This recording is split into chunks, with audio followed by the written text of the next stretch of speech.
You think you know Interstellar? Well, here's 10 things you may not have known about Christopher Nolan's 9th film. We're not meant to save the world. We're meant to leave it. The premise for Interstellar was conceived by film producer Linda Obst and theoretical physicist Kip Thorne after they worked together on the film Contact in 1997. Steven Spielberg was initially attached to direct Interstellar and began developing the project in 2006. In 2007, Jonathan Nolan was hired to write the screenplay, which he worked on for 4 years. What are you waiting for? Let's go. Go, go, go, go, go! 7 years per hour here. Let's make it count. When Steven Spielberg moved his production studio DreamWorks from Paramount to Disney, Interstellar was directorless. Jonathan Nolan suggested that his brother, Christopher Nolan, take over the project in 2012. It was reported that Christopher Nolan earned a salary of $20 million against 20% of gross for Interstellar. Christopher Nolan contacted documentarian Ken Burns and asked to use some footage from his documentary, The Dust Bowl.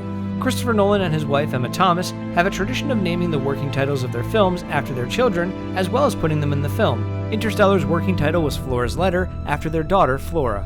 All of the equations seen in the film are scientifically accurate and written by Kip Thorne. You don't believe we went to the moon?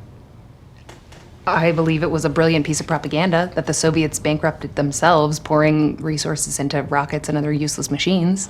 Useless machines. The majority of the shots of TARS and the other robots were not CG. The production planted 500 acres of corn for the cornfield scenes. At the end of the production, they harvested the crop and actually made money back. Thorne also collaborated with the CG artist to create a supermassive rotating black hole.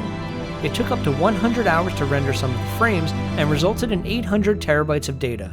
The resulting visual effects shots provided Thorne with new information, allowing him to publish 2 scientific papers.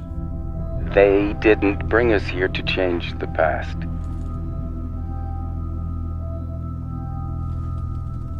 They didn't bring us here at all.